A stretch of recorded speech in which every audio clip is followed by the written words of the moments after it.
jeweled bread studded with candied fruits and nuts are hallmarks of the Christmas holiday. Fruitcake, panettone, and julekaka are favorites, but for many, the Christmas Stollen is king. Welcome to Seasons Eatings, and in this episode, we are traveling to Deutschland to explore the history behind the wonderful Christmas treat, Stollen.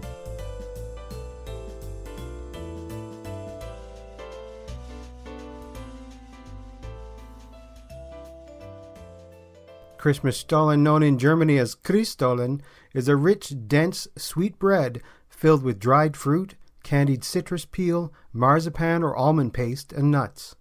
It hails from the city of Dresden, Germany, where it was first produced in the late 1500s.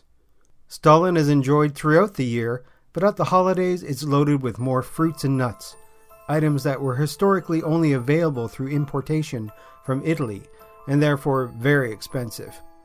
Christmas Stollen is rich in history, and in German, the recipe and ratio of ingredients is considered an important matter of tradition. Stollen is a fruit bread of nuts, spices, and dried or candied fruit coated with powdered sugar or icing sugar. It's a traditional German bread eaten during the Christmas season, when it's called Weihnachtsstollen, after Weihnachten, a German word for Christmas, or Christstollen, after Christ.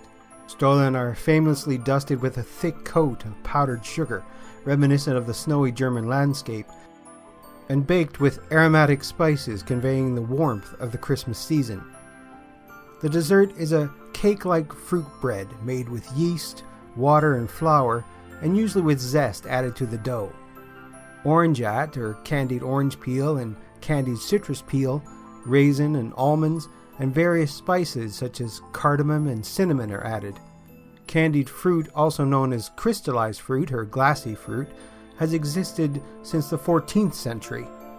Whole fruit, smaller pieces of fruit or pieces of peel are placed in a heated sugar syrup which absorbs the moisture from within the fruit and eventually preserves it. Depending on the size and type of fruit, this process of preservation can take several days to several months. This process allows the fruit to retain its quality for a year. The continual process of drenching the fruit in syrup causes the fruit to become saturated with sugar, preventing the growth of spoilage microorganisms due to the unfavorable osmotic pressure this creates. Other ingredients such as milk, sugar, butter, salt, rum, eggs, vanilla, and other dried fruits and nuts, and marzipan may also be added to the dough. Except for the fruit added, the dough is quite low in sugar. The finished bread is then sprinkled with icing sugar. The traditional weight of Stollen is around 2 kilos or about 4.5 pounds, but smaller sizes are common. The bread is slathered with melted unsalted butter and rolled in sugar as soon as it comes out of the oven, resulting in a moister product that keeps better. The marzipan rope in the middle is optional. The dried fruits are macerated in rum or brandy for superior tasting bread. The standards of the German Bakers Association prescribe that for every 100 kilograms of flour, Stollen must contain at least 30 kilos of butter and at least 60 kilos of dried fruits. Stollen also comes in 3 weights, depending on the amount of butter used in the recipe. A lightweight Stollen dough contains up to 10% fat, a medium weight up to 30% fat, and a heavyweight up to 50% fat.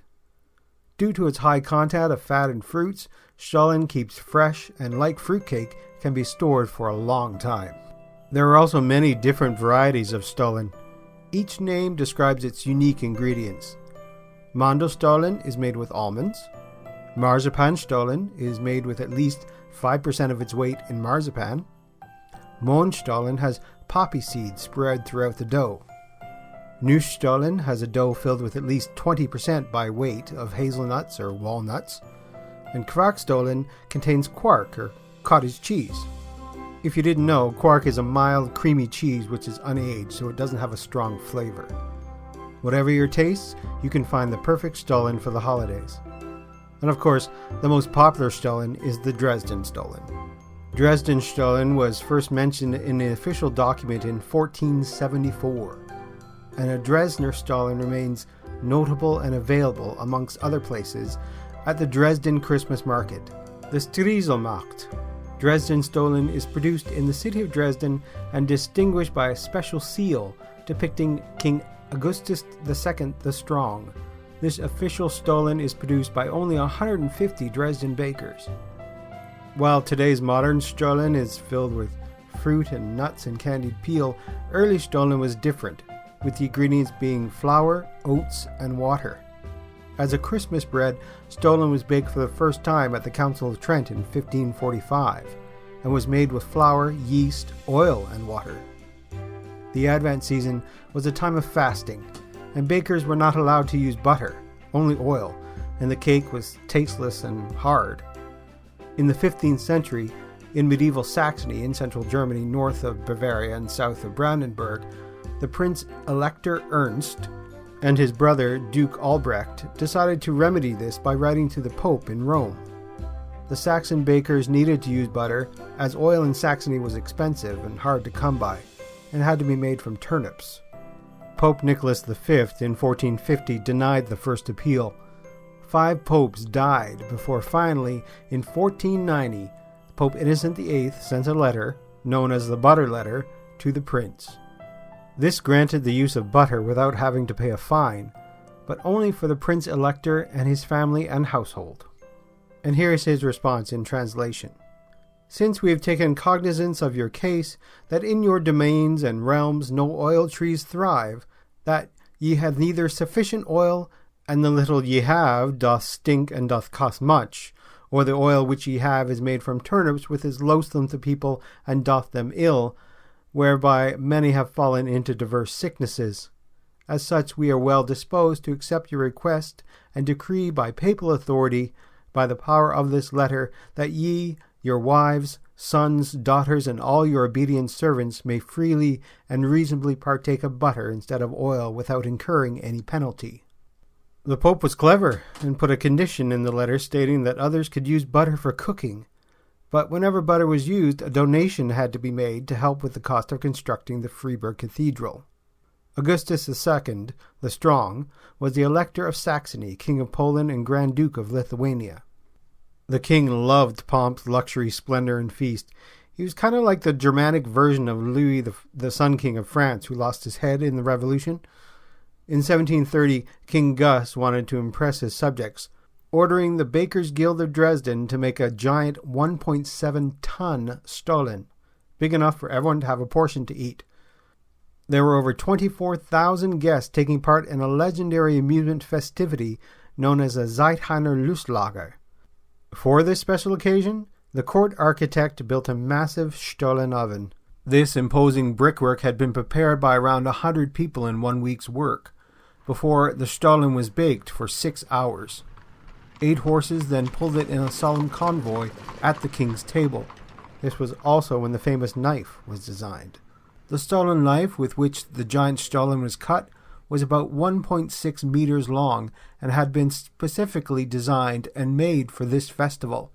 This knife can be seen on a historical model and form the basis for today's Dresdner Stollen knife. I just want to take a moment to describe this knife. It's beautifully made with sterling silver with a slight curve at the end. And while you can use an ordinary serrated knife to cut the Stollen, the Dresden Stollen knife would be a wonderful Christmas present for any fan of the bread. Others were also permitted to use butter, but on the condition of having to pay annually 1/20th of a gold gulden to support the building of the Freiburg Minster. Saxony figured out a workaround to this problem in the 16th century, when a lot of them became Protestant. Over the centuries, the bread changed from being a simple, fairly tasteless bread to a sweeter bread with richer ingredients such as marzipan, although traditional Stollen is not as sweet, light, and airy as the copies made around the world. In Dresden, 35 bakers and pastry makers have put together the giant cake-like fruit bread from about 350 individual loaves, weighing 8 kilograms or about 17 pounds each, according to a long-established plan. Tradition dictates that its exact size will first be revealed at the Stollen Festival. During the Dresden Stollen Festival, tens of thousands of visitors come from far and wide to queue up at the Christmas market in Dresden and buy a piece of the traditional cake. 1 pound or about 500 gram piece of this special cake costs about €6. and the majority of the sales are donated to charity. Prior to cutting up the Stollen, the giant cake is paraded through the city by the Dresdner Stollenmarkten, as well as the bakers and pastry makers of the Stollen Association. They are joined by marching bands, actors in historical costumes, and regiments of soldiers who make up a cheerful and colorful parade that is cheered on by tens of thousands of spectators.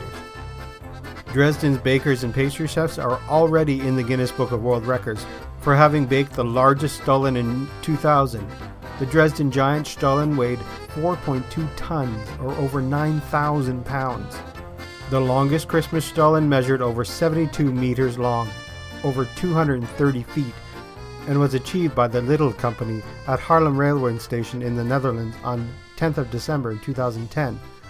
The cake took 2.5 hours to prepare and another 2.5 hours to cook, and it was cooked in one single piece. Stollen is not difficult to make, but it's also not a quick holiday recipe. Much of the experience is in the time it takes to create it. Like any bread, there's a great deal of waiting time, but none more challenging than the aging process. Once your Stollen is baked, and after it's filled your home with the smell of Christmas, it should be left to cool, then wrapped tightly and rested for 3 weeks. Before mixing the dough, soak the dried fruits in rum or other spirits. Later, while the bread ages, that flavorful liquid soaks into the bread, providing its characteristic richness and depth of flavor. If you don't have time to age the bread, don't despair. It'll still be delicious.